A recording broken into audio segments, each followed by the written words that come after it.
ചായ വിത്ത് മായയിലേക്ക് എല്ലാവർക്കും സ്വാഗതം. ഇന്നത്തെ ചായ വിത്ത് മായയിൽ നമ്മുടെ സ്പെഷ്യൽ ഐറ്റം ഇന്ന് പറയുന്നത് ഇതെന്താണ്? ഇത് മാർഗരേറ്റ പിസ്സയാണ്. പിസ്സ ഇങ്ങനെ നമ്മൾ വാം ചെയ്ത് ചൂടാക്കി എന്നിട്ട് നമ്മളിങ്ങനെ ആക്ച്വലി പിസ്സ അല്ല കേട്ടോ, കണ്ടിച്ച് വെച്ചതാണ്. ഓക്കെ, ഇത് പിസ്സ അല്ലെന്ന്, പിസ്സ പോലെ ഇരിക്കുന്ന ബ്രെഡ് റോളായിരുന്നു. അപ്പോൾ ഇത് കണ്ടിച്ചതാണ്. അപ്പോൾ നമ്മുടെ കൂടെ ഇന്ന് ചായ കുടിക്കുന്നത് ആരൊക്കെയാണെന്ന് വെച്ചിട്ടുണ്ടെങ്കിൽ ഞാനും ചായനും ഉണ്ട്, പിന്നെ ജോർജ് കുട്ടുണ്ട്. ജോർജ് ചായ കുടിക്കില്ല, ജോർജ് വാട്ടറാണ് കുടിക്കുള്ളൂ. അതിൻ്റെ കാരണം എന്താണെന്ന് വെച്ചിട്ടുണ്ടെങ്കിൽ ജോർജ് ഒരു ബേബി അല്ല, കിൻഡർ ഗാർഡനിൽ പോയിരുന്ന സമയത്ത് 3 year old 4 year old Kinder ഗാർഡനിൽ വിടും.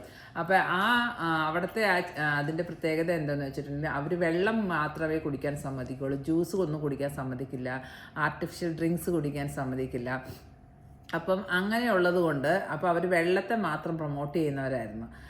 അങ്ങനെ ആ ചെറുപ്പത്തിൻ്റെ ശീലം കണ്ടിന്യൂ ചെയ്ത് വലുതായി കഴിഞ്ഞപ്പോഴും ജോർജി ചായയും കാപ്പിയും കുടിക്കില്ല.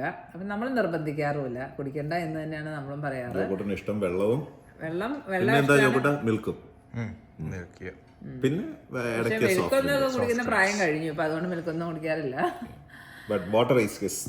വാട്ടറാണ് ജോർജിയുടെ ഫേവറേറ്റ്. എന്റെ മാത്രമല്ല, എല്ലാവരും കൂടെ ഉള്ളതാണ്. അപ്പോൾ ബൈ.